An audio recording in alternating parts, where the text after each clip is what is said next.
let's just dive right into this thing.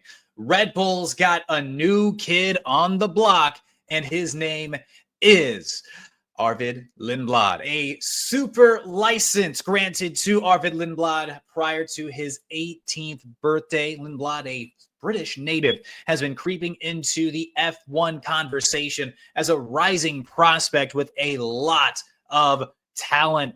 And most recently took his maiden F2 win at the Spanish Grand Prix in Barcelona's feature race.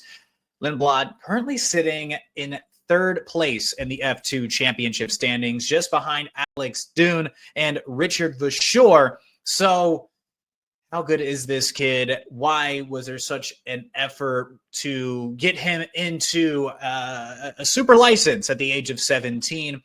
Very similar to another driver currently on the F1 grid, Kimi Antonelli, very impressive, has come through the Red Bull Junior ranks for the Red Bull Racing team.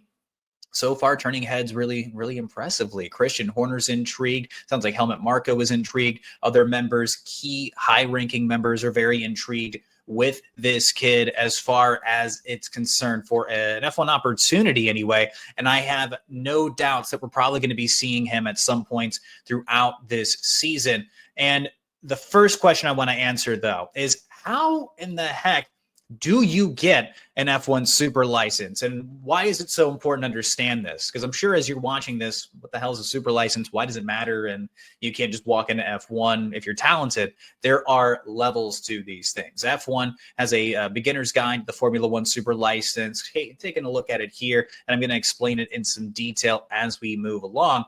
In a nutshell, it's the highest level of license granted by the International Sporting Code, issued by the FIA. It's granted to a driver that has achieved the required number of points across a number of different series, placing in the top three of those respective championships, getting a first, second, or third place finish over the course of at least 80% of a single-seater category FIA-regulated season. So you have to accumulate to get the super license. You have to accumulate at least 40 FIA standardized points.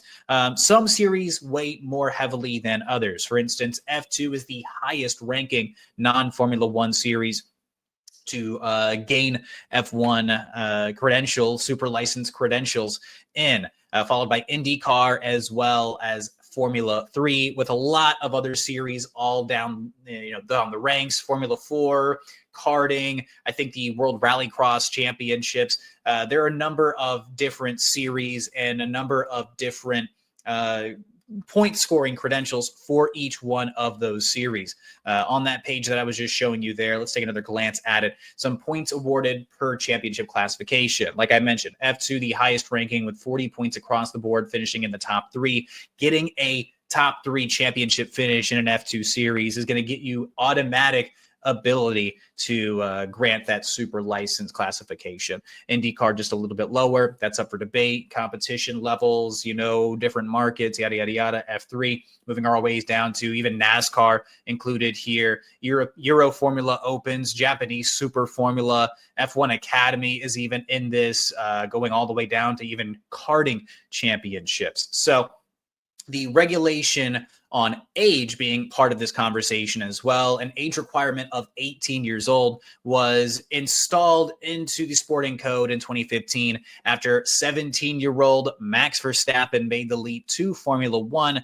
Other drivers to get the super license early, as far as I could tell, it's just Kimi Antonelli coming with the decision last year from the FIA. Quote, at the sole discretion of the FIA, a driver judged to have recently and consistently demonstrated outstanding ability, check, and maturity, check, in a single-seater Formula car competition, check, may be granted a super license at the age of 17 years old. I don't think it extends any further, any younger. You'd have to be, some undeniable legend in the making to get probably a super license at the age of 16. So moving on to the second part of this question. What does this mean for the 2025 Formula One season? Well, basically, Lindblad can drive F1 as soon as, right now that he has the super license under his belt, putting the heat on under the seat of a driver in maybe a V car, maybe a guy like a Liam Lawson, for instance. that if Red Bull want to get really, really, really dangerous, and they want to get really, really, really exciting and remain as controversial as they have been at times during this season, replacing and swapping Yuki Tsunoda and Liam Lawson, completely dropping Liam Lawson, is something that cannot be ruled out, although I think it's going to be unlikely. Before you even ask that question, is Lindblad going to be replacing somebody in Red Bull right now? I think it's very, very, very unlikely. It's likely we're going to see Lindblad during some free practice sessions this year. I don't think there's any doubts about that.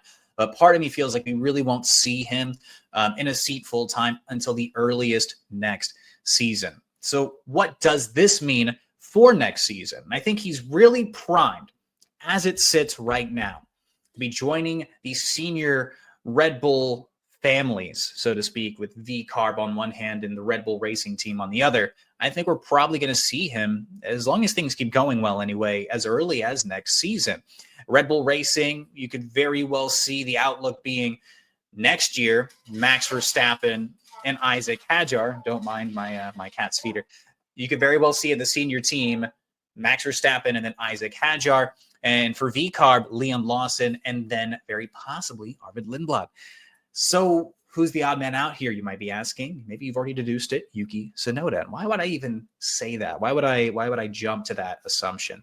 Yuki Tsunoda so far seems to be suffering from very similar issues that plagued Liam Lawson in his time at Red Bull, even just across a couple of racing weekends, and was plaguing Checo Perez, was plaguing Pierre Gasly going further back, Alex Albon going back, and other members of the Red Bull family that have driven across for Max Verstappen, suffering from the same issues of comparison, basically being the thief of joy when you're driving for Red Bull, the general inability to adjust to the car, the inability to score championship points and elevate this car to the ability that Max Verstappen has for years and years and years at this point. And Yuki's had some good moments so far this season, scoring points in a number of races, but he's also had a couple of bad moments. Big crash in Imola, really, really, really poor performance in Spain. And the added context of Yuki Tsunoda being out of contract after this season. And if I had to guess, I think that Yuki Tsunoda is very much so primed for a jump over to the Aston Martin team as a possible reserve driver,